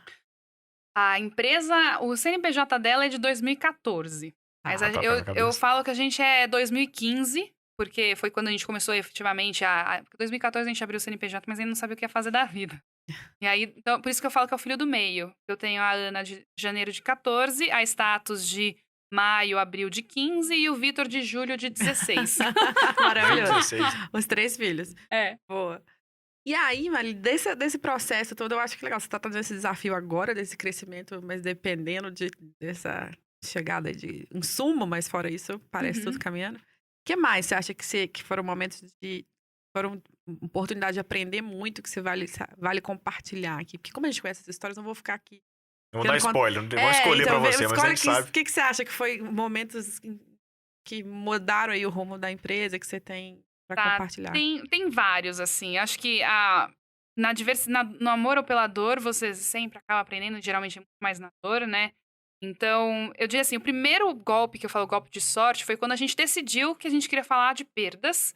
E eu tinha um tio que trabalhava na Sabesp, numa área, e ele sabia o nome de um diretor, mas ele não me falou mais nada além disso. E a gente foi atrás e conseguiu falar com o cara, ele atendeu o telefone, porque até então não tinha tido a crise hídrica, a gente não sabia se perder era um problema, tinha aquela ideia de que água é barata e que perda não vai ser um problema. Você precisava validar o problema. Eu precisava saber se aquilo era um problema. E aí a gente conseguiu falar com a Sabesp, e a Sabesp, eles deixaram a gente falar telefone, ele deu 5 minutos antes disso.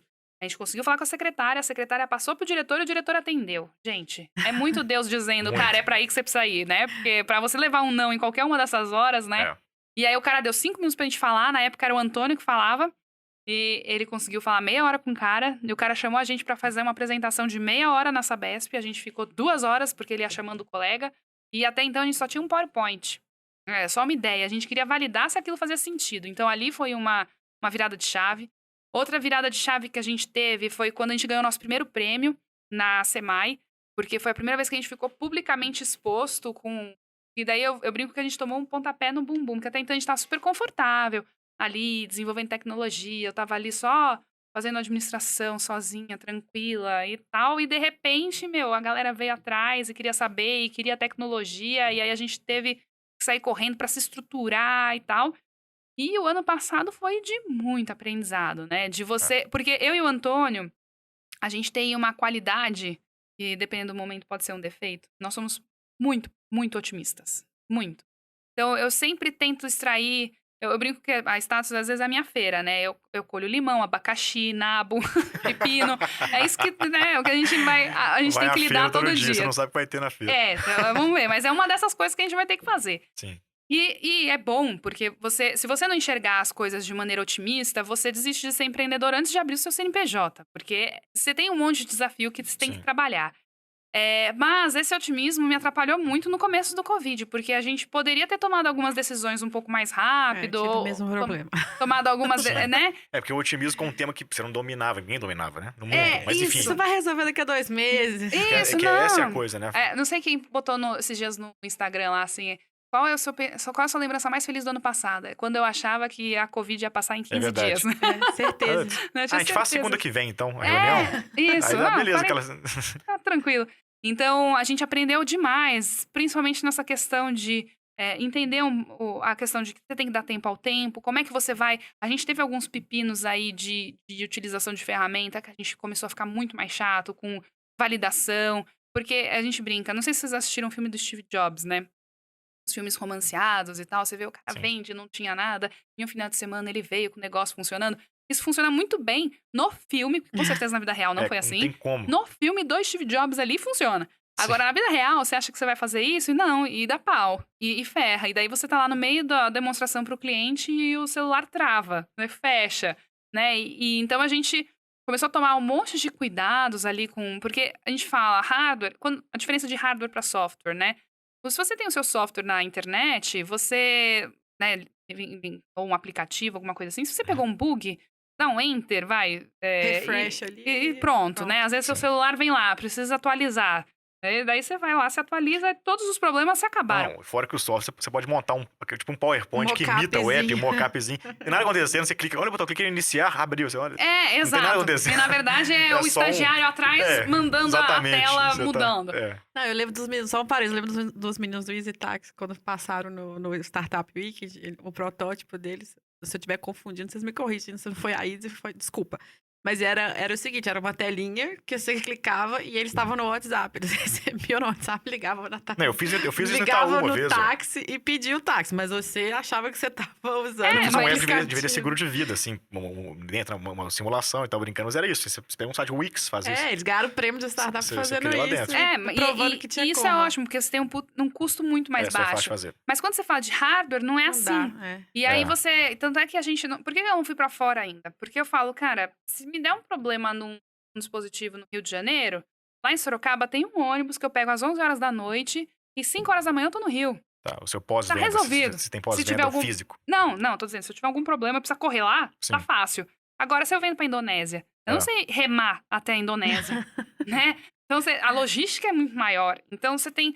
O hardware, ele traz aí Bom, a assistência técnica sua assistência técnica é presencial. Não pode... coisa. Não, geralmente a gente traz de volta. O correio me ama, né? A gente manda pelos correios. Perfeito. Mas você tem ali uma questão de que não vai ser resolvido assim, né? Sim. Então, você tem que ter um spare. Deu problema, eu te mando. Só que dependendo de onde você estiver... Vai demorar, às vezes pode demorar 8, 10 dias pra chegar. Aí tem uma greve de correio no meio. Então você não tem assim só um enter e tá atualizado. E isso é um negócio que, para o investidor, por exemplo, às vezes pega um pouquinho. Principalmente o investidor brasileiro que não tá muito acostumado com essa questão de hardware. Né? Você tem. Porque geralmente você tem essas questões aí que doem. Mas a gente aprendeu muito. Né? E assim, você aprende fazendo. Desculpa, não pode falar. Pode fazer. Pode falar. Fazendo caca. Não, hoje é aniversário do meu pai, em homenagem a ele, não vou falar uma palavra feia. Tá bom. Como chama seu pai? Luiz. Luiz, não falamos, Luiz. tá? Parabéns a você. Parabéns.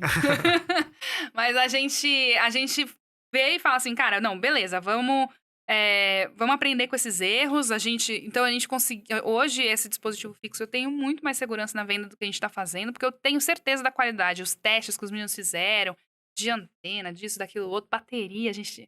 É muito maluco, É mesmo, né? bateria. Vocês trocam essa bateria? Não, a bateria morre com o produto.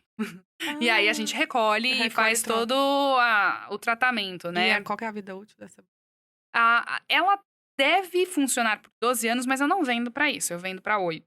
né? Legal. Porque você tem ali os percalços que podem acontecer no meio do caminho e a gente tem lá mas é um bastante. fator... pressão do local, você tem um monte de coisa, né?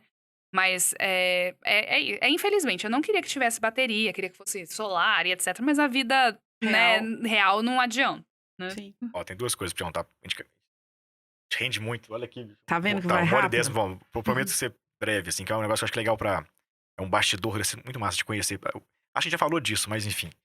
Nessa conversa que eu sabia lá atrás, essa que você fala, pô, vou lá, era meia hora, virou 2 horas, o Antônio, você e tal. O que você fala ali? O que do produto que faz brilhar o olho tanto dos caras? Se o cara liga pro outro cara na outra sala, enfim. O que tinha de tão forte nisso? Quer dizer, pô, o custo é cair muito. Ou, sei lá, tempo que eu vou demorar pra resolver esse problema vai ser muito menor. O que pegava ali? Cara, na época eu não fazia ideia. Tá. Acho que a gente deu sorte mesmo, Sim. né? Mas hoje, olhando, cara, não existe inteligência... essa área de saneamento é uma área que tem muita coisa pra gente trabalhar, Sim. né? Em termos de tecnologia, pra você atender, né? Tem bastante... É um oceano azul ainda. Todo esse universo de governo, eu bato essa tecla aqui, porque é isso. É. Falta é muito analógico os processos, falta também, até porque leitura a de venda é dado. difícil, a inovação é difícil, né? Então você tem toda essa questão. Mas o que eu percebi é que eles... Cara, esse negócio de você ter uma pessoa tendo que achar o vazamento e você ficar na mão dela é realmente um problemão pro pessoal. Porque é muito difícil de você contratar esse cara. Treinar esse cara é difícil. Você ter certeza de que ele tá bom, de que ele tá apto, que ele tá encontrando o que precisa ser encontrado, você fazer essa gestão é super complexo, né? Sim. Então, quando você tem uma tecnologia que traz ali uma inteligência artificial, que pode, até na época a gente já tava falando da inteligência fixa, né?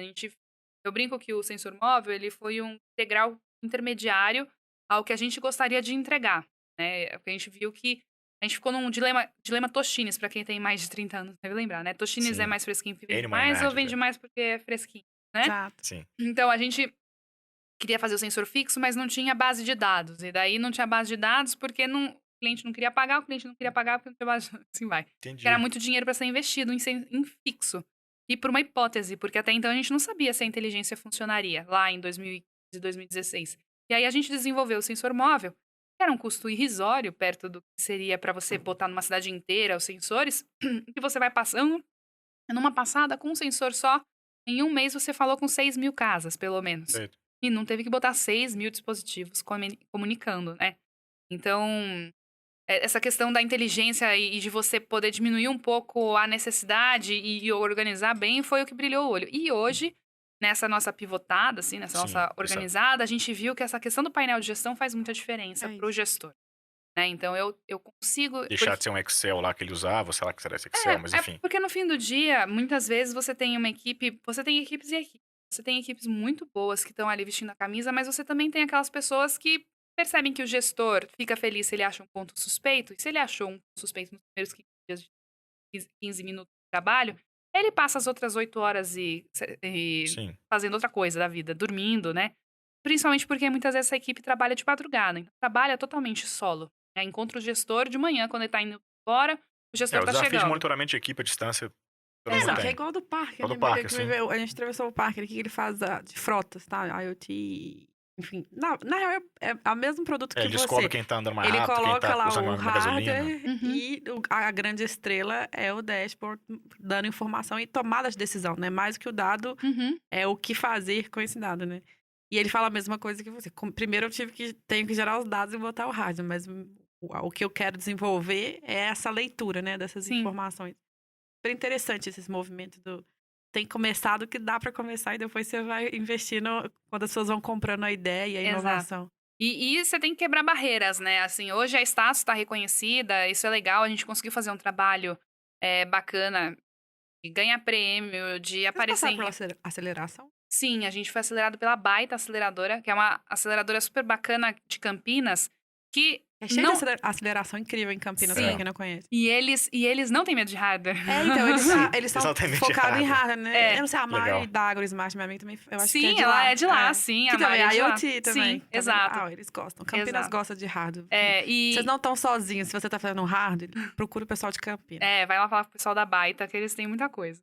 E é legal, justamente, ajudou pra caramba a aceleração, inclusive naquele prêmio que a gente ganhou foi quando eu conheci a Rosana, que é uma das sócias da Baita, que é querida, e Sim. ajudaram muito a gente, né, nesse início de jornada. E assim, no fim do dia, é tudo aprendizado, né? E é super desafiador. Você nunca sabe se você tá indo pro caminho certo, você vai sempre fazer o seu melhor. E é uma coisa que meu avô falava, pai do meu pai, que quando tomava uma decisão, ele sempre dizia: parabéns, porque você tomou uma decisão. Porque a parte mais difícil é você decidir, né? Se você casa ou compra uma bicicleta, não existe resposta certa, né? Então, diminuo a empresa no Covid, ou eu aguento o tranco e me alavanco, e agora eu tô com uma dívida lá que eu tenho que dar um jeito de pagar. Olha que Não bom existe isso. resposta certa, né? Tentativa, erro e liberdade. Nassim Taleb fala essa frase boa. Tentativa, erro e liberdade. É isso. É isso mesmo. Você só pode tentar e errar, você não tem outra opção. E em nenhum momento a gente tomou uma decisão falando, deixa eu ver como é que eu quebro a cara bonito, né? Sim, sempre foi a melhor decisão possível que a gente conseguiu tomar. Dentro do que eu tinha, né? De certezas e incertezas ali, né? Naquela hora. Agora prometo caminhar pra encerrar. Não, pode juro. ir. Eu Últimas 2 coisas mesmo que não. pego mais café. Agora eu pedi 2 dicas, assim, pra Marília, que acho que são legais. Bom, Marília e Antônia, que ela escolheram empreender no Brasil, é difícil empreender em tecnologia, é muito difícil empreender em tecnologia, vender pra governo é muito difícil. Com hardware. Com hardware é muito difícil também, então vocês escolheram, enfim, vocês acharam, vocês gostam de problema grande, assim. Problema complexo. Tem gente, que tá afim de fazer isso e tá tentando, alguns já vieram aqui, espero que muito mais venham, assim. Tem alguma dica que você for, algum aprendizado legal, assim, disso, assim, quero dizer, em particular, de vender para governo ou vender para grandes conglomerados, concessionárias? Tem alguma sugestão que você acha, pô, isso aqui é legal de preparar antes, o caminho mais rápido para a coisa ser feita de uma forma legal é esse? Ou até um cuidado, algum que cuidado. aqui é mais delicado, porque tem o medo, né? Não, vocês não morrem de medo disso, assim, é desafiador. Acho que a primeira questão é ética. A gente, desde o início, falou, o nosso tijolinho, a pedra fundamental é ética e até hoje, acho que nunca aconteceu comigo, porque eu nunca dei nem abertura para qualquer tipo de negociação estranha. De negociação ruim nesse sentido. Vender para governo demora. Qualquer coisa, você vai vender uma borracha, vai demorar. Em especial aí. E não é só paciência, vai ter que ter caixa. Tá? Então, um dos então, nossos vender para governo tem que ter caixa. Você tem que pensar o seguinte, um investidor meu fala um negócio que eu gosto bastante e tento levar pra vida, né? Ele fala que, Marília, demonstração de resultados, DRE, aleja, caixa mata. Uhum. Né? Então, você tem que saber que talvez a sua negociação, que numa negociação numa empresa privada poderia demorar 2, 3 meses, ali você pode demorar 2 anos. Sim. É o ciclo de venda. O ciclo de venda é enorme. E como é que você vai sobreviver nesse meio tempo? Né? E não é só governo. As vendas enterprise. Grandes empresas também, pois né? Se você for vender para uma Microsoft, né? Uma Coca-Cola, uma Microsoft, né? Qualquer empresa dessas gigantonas, você vai ter um processo de vendas que é também muito com grande. Vazamento de água aí, que eu tô vendo. Não, e você vai ter um vazamento, um processo de venda que vai demorar muito. São muitos stakeholders, então você começa falando com um gestor, mas aí esse gestor tem um outro colega que é a par, e daí os dois têm que tomar a decisão, mas aí isso sobe para o diretor, que daí não sei o quê. Então, você tem que mapear isso, como é que isso funciona, para se preparar para essa conversa. Depois, né, gente? Pelo amor de Deus. Olha, recebeu duro assim. Eles vão dizer para você qual é o prazo. Não sei quem fala assim que trabalhar com grandes empresas é igual fazer sexo com um urso. Como é que você faz sexo com um urso? Com o jeito que ele quiser. Do jeito que ele quiser. Exatamente. É isso mesmo. Ele tem toda a razão. Porque assim, igual a gente estava conversando ontem de contratos aqui e tal também. Eu falei, cara, grande empresa, você é uma startup, é o contrato que chegar. Assim, você não achar que você vai ser preso por nada. Mas você tem que tomar esses cuidados de saber que você vai ter um prazo grande. Você tem que tomar cuidado. De repente, é o seguinte, você pode até dizer, cara, eu queria muito vender para essa grande empresa. Mas para eu vender para ela vai demorar 2 anos. Nesses 2 anos eu tenho caixa? Tenho. Então, beleza, segue. Né? Mas você não tem certeza. Você vai conseguir sobreviver? E se não der certo? Você vai apostar tudo naquela grande empresa? Você consegue trabalhar com mais 2 ou 3? Ou será que você pode trabalhar com uma pequena empresa antes ou durante esse processo que te ajude a se manter? A gente trabalhou lá na Status, a gente estava falando muito com empresa pública e a gente passou a conversar com muita empresa privada porque a gente falou, cara, O público é 94% do mercado de saneamento. Então, é onde... Sim, então, seu caso não tinha muito pra onde fugir. Mas, se eu ficar só no público, demora muito. Então, vamos falar com a turma dos 6%, porque eventualmente a gente consegue gerar... Financiar esse caixa ainda. Me segura pra eu conseguir falar com esses outros caras que são grandes, né? Então, acho que isso são coisas que a gente tem que tomar muito cuidado. E a gestão de caixa é extremamente importante, que é geralmente onde eu sofro. Sim. Porque eu sou muito positiva. Então, sempre vai dar certo. Sempre todo mundo vai querer. Sim. Projeção de fluxo de caixa, se fosse do M&A, seria ser ótimo. Você bota lá... Nossa, seu cliente dá um projeto pra cima, tá doido. Se cair aí, não existe. Excel aceita tudo, né? Sim, E outra coisa que eu acho que é importante cara, você tem que se preparar, sabe? Empreender... Vamos dizer assim, existem muitos empreendedores que não tinham formação alguma de nada e que deram certo. Existem. Mas existem muito mais empreendedores que tinham algum tipo de formação. Já é difícil empreender. Se você empreende sem ter... Por exemplo, o Sebrae tem um programa que é o... Como é que chama? Meu Deus, não é Empreenda? Tá. Ixi, o pior é que a gente já fez projeto com eles também. Mas enfim, para empreendedores. O Sebrae tem diversas coisas. E eles têm um que é para empreendedor. É quase que assim, você fica 2, 3 semanas lá, levando um monte de tapa na cara para você pensar o seu negócio, mas você sai de lá com uma coisa muito mais desenhada. É muito importante que você vá atrás disso. Então, se você não tem formação em administração, se você não tem um sócio que tem esse tipo de formação, vá buscar questão de legalização, né, de contabilidade. Sim. Contabilidade é um negócio super complexo e que se você fizer errado, às vezes a gente fala assim, eu sou startup, vai fazendo por aí, não preciso me preocupar agora se é simples, se é presumido, como é que tá, como não tá, como é que emite nota, como é que entra dinheiro, como é que sai dinheiro. Cara, se você quando você vê, você tá ali com um rombo gigantesco que você vai ter que pagar com o fisco e isso pode te atrapalhar pra caramba. ISS na cidade errada que você pagou, a nota que você emitiu. Isso tudo vai te travar numa venda para governo, no seu caso. Questões trabalhistas, então você começa a contratar as pessoas, você nem vai ver qual é o sindicato pelo qual você responde, daí de repente você vai ver, eu não tô pagando, sei lá, não tô pagando vale alimentação e o sindicato diz que tem que pagar e não só tem que pagar, como tem que ser um valor mínimo de tantos reais. Então, quando você vê, você trouxe ali um risco pro seu negócio por uma bobagem, de maldade, assim. Às vezes também, né? Falta de experiência total. Então isso são questões que você precisa tomar cuidado, que muitas vezes um contador vai te abrir os olhos. Tem coisas, às vezes, que você vai falar, não, eu sei que não é o ideal, mas eu vou fazer porque é desse jeito que dá pra fazer agora, mas é importante você saber do risco. O outro eu fico devendo. Não, eu vou correr esse risco agora, porque eu sei que vai ser desse jeito, daí você tem que fazer os planejamentos ali, né? Pra correr risco sem saber que tá correndo. Perfeito. Caixa e preparo. Bacana. E ética. Primeiro, antes de tudo, ética, caixa e preparo. E entender de negócio, na verdade, que é preparo nesse sentido. Preparar pra entender de negócio não adianta, né? A gente na área de impacto é tão apaixonado, às vezes, pelo impacto e esquece que tem uma palavra de negócio na frente que é desafiador pra muita gente. Sim. Eu lembro de uma vez que eu tava num evento, que eu tinha sido convidada pra falar sobre estados e tal, e daí tinha um rapaz novo, ele não devia ter 20 anos. E ele tava querendo fazer um negócio que era super legal, que era de saneamento e tal, pra comunidades que estão... comunidades... Periféricas. Não, era tipo... que não tem acesso a saneamento. Tá. Era uma coisa de esgoto e tal. Eu não sei como é que funcionava a tecnologia. Mas aí eu comecei a conversar com ele.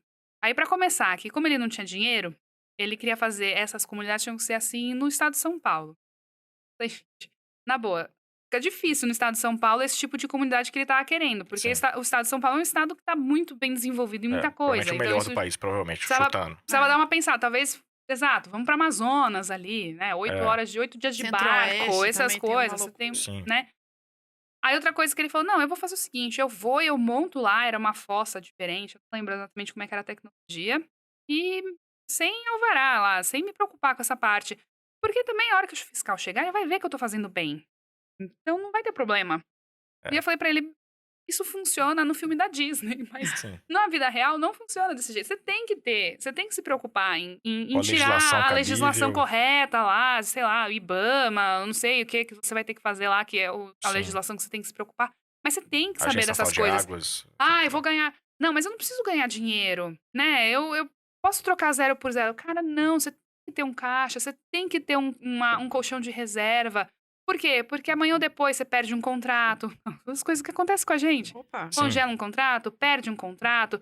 Ou um cara que você gostava pra caramba, recebeu uma outra proposta e foi embora e você perdeu um cara que precisava. Mudou o plano de vida da pessoa, você não consegue mais segurar. Um monte de coisa que pode acontecer. Sim. E você tem que ter ali um colchãozinho e você tem que ganhar dinheiro. E não é feio ganhar dinheiro. O que eu acho feio é você ganhar dinheiro fazendo mal pro outro. Claro. Isso é feio. Escravizar uma pessoa pra eu ficar na piscina tomando uísque.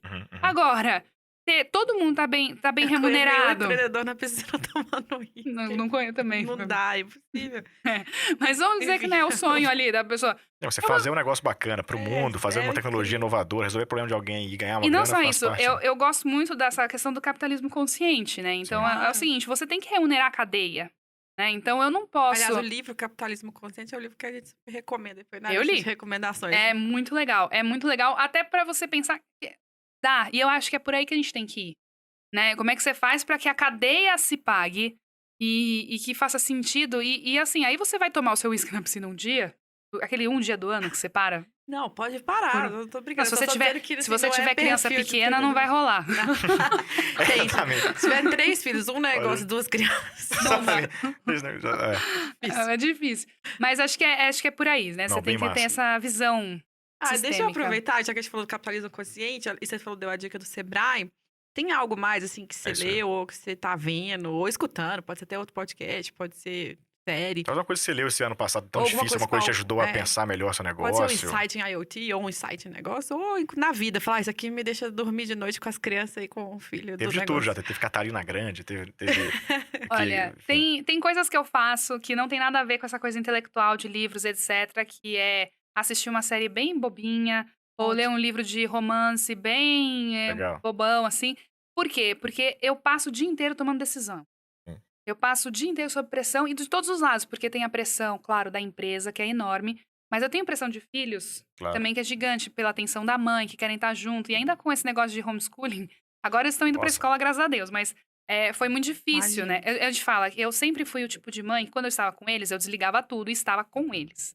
Só que quando aconteceu a pandemia, eu não podia fazer isso, porque eu tinha 80% do meu tempo eu estava no trabalho, 20% estava com eles, então tava tudo certo. 9 a 6 eles estão lá com você. Mas agora... Gente, a gente tá junto 24 horas por dia e isso foi uma coisa que todos nós tivemos que aprender como fazer. Então, eu tenho essas coisas, assim, válvulas de escape. Então, saneamento mental, saneamento, mas sim. Meditação, eu comecei a ouvir podcasts de meditação guiada pra me ajudar a reconectar. Quiropraxia, adoro, né, pra dar uma... E eu meio nessas coisas alternativas. Mas pensando aí um pouquinho de questão de empreendedorismo, um livro que mudou a minha vida, mas isso mudou mesmo, mas foi lá no começo, é um da Endeavor, que chama #VQD, vai que dá. Então eu conheço o evento e tal, mas acho que eu não li o livro. Eles têm um evento também. Mas são 10 histórias de 10 empreendedores brasileiros de empresas que a gente conhece e a gente nunca parou pra pensar que são brasileiros contando suas histórias. E todos eles quebraram, todos eles se ferraram, e todo mundo... comeu o pão que o diabo amassou. E conseguiu chegar lá. Legal. E na época que eu li esse livro, eu tava na empresa do meu pai e a empresa não tava indo tão bem, né? E eu tava naquela sensação de que, tipo, era incompetência minha, que só acontece comigo e eu que sou a errada da história. É difícil não ter com quem trocar esses solidão da... Então, isso também foi uma coisa que mudou ano passado. Eu até então, aquela coisa, eu não tinha amigos empreendedores, assim. Eu tinha um outro conhecido, brother, assim, nada demais. E ano passado eu passei por uma aceleração do Itaú Mulher Empreendedora. Sim. E eu conheci mais 4 mulheres lá. Somos em 5. E todas totalmente diferentes. Sabe? Tipo, de jeito de pensar. Uma é mais esquerda, outra é mais direita, outra é centro, outra é tipo no fubá, tudo. Mas, cara, rolou uma química e esse grupo virou um grupo de apoio meu. Na verdade, virou um grupo de apoio nosso. Que é o nosso ombro. E a gente se viu uma vez, gente. A gente ficou 3 dias juntos. E depois veio o Covid e a gente só conviveu online. A gente já tá querendo a vacina pra gente fazer o nosso congresso das 5 meninas sem os maridos e sem filhos pra gente se ver e etc. Mas a gente se vê muito no WhatsApp. E faz reunião online, toma vinho juntas, etc. Mas isso ajudou muito. Então, assim, dicas que eu dou. Você tem que tentar achar alguém que entenda a sua dor. Porque eu falo, as minhas amigas vamos dizer, da escola e etc. Não, Marília, te entendo muito. Muitas vezes elas não passam pela mesma coisa. É difícil explicar, né? Outras carreiras, né? Carreira advogada, médica, não sei o quê. São outras dores. Empreender é um bicho específico, né? E é muito engraçado, porque daí quando você encontra essas pessoas que passam pela mesma dor, daí você vira e fala, desculpa. Pai, não, manda bala, não, seu Luiz, tá tudo certo. Não, foi rapidamente. Foi rapidinho. Quando você fala, poxa vida, sabe? Eu tô aqui, sei lá, com um problema de um funcionário que tá fazendo corpo mole. Não sei, teve uma que falou sobre isso. E aí a outra fala, pô, já aconteceu comigo, a gente fez assim, a gente fez assado, a gente deu esse feedback. Eu já falei, manda embora logo, porque não vai melhorar.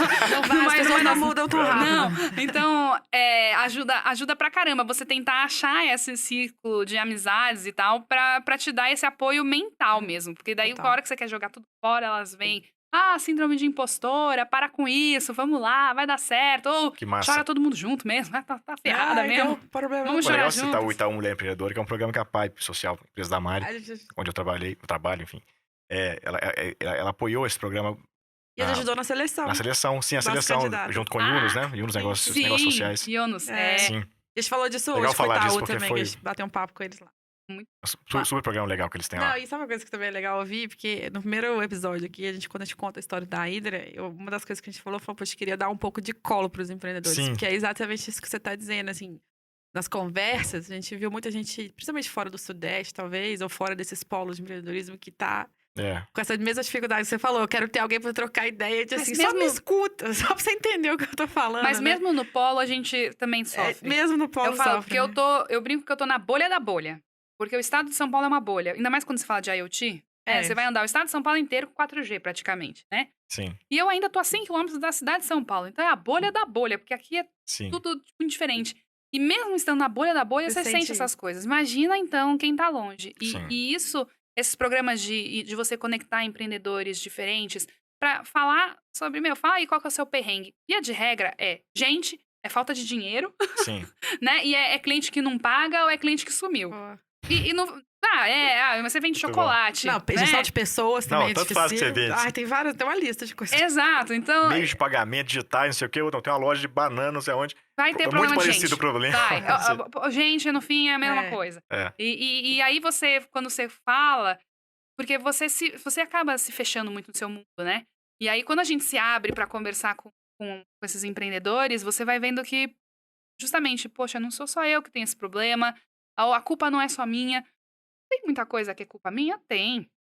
Você quer botar mais um? Eu até brinco, né? Quando as crianças começam a reclamar, eu falo, filha, vou te dar a senha. Né? Tem 328 mil pessoas na sua frente. Pode reclamar, botar culpa. O problema tem um monte. A gente... Você tem um reclame aqui em casa. Nossa, não, às vezes eu falo, gente, fechou o guichê. Fechou. Esses dias, ontem eu falei para as crianças estavam de mau humor e estavam reclamando. Falei, é o seguinte, só pode abrir a boca se não for pra reclamar. Vocês entenderam?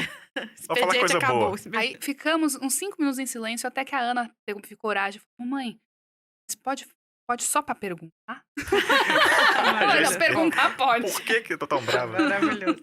Não, e aí, só pra dizer que eu acho que é isso, assim, esse impacto que o livro te deu aí, da Endeavor, a gente adoraria que essas conversas e a sua história também impacte alguém aí que tá ouvindo. Fazendo um IoT, passou aperto aí no Covid. Enfim, bora pra frente, que tem gente fazendo coisa boa, sofrendo desafio igual a vocês. Entre em contato, troca ideia, deixa comentário pra gente, sugere histórias que vocês querem ouvir. Conta o que vocês gostaram da Marília, o que a gente não perguntou, que a gente traz ela de novo depois, que a gente tem essa cara de pau. E assim, Marília é incrível. Sempre gosto de falar com você. Fascinante seu negócio, história. Falei com você que a gente tinha que marcar o episódio. Que demais, parabéns mesmo. Obrigado de novo. Mais uma gentileza que você faz pra gente. Imagina, sempre que quiserem, tô aqui. Bom, pessoal, animal, né? Claro que foi bom pra caramba a conversa, adoraram. A gente espera, como a Mari falou, que eles tenham se sentido representados a Marília, né, nesses desafios, tenham aprendido alguma coisa aqui hoje com a gente. Indiquem nomes, comentários, enfim, que vocês querem ouvir na próxima vez. Obrigado pelo tempo de vocês. Boa sorte nos negócios e vamos junto. Semana que vem tem mais Hydra. Curte a gente aí. E curte, compartilha, marca no Stories, né? Marca no Stories, tá aprendendo, a gente não fala essa parte Tem isso agora, bem. quando você vê o vídeo, faça o storyzinho, marca lá, Status For, marca a gente, o Hydra Podcast, é legal. Tá todo mundo querendo pra mais gente crescer. Conhecer. A gente quer chegar em quanto mais pessoas, melhor. Valeu. Obrigada, gente. Fomos.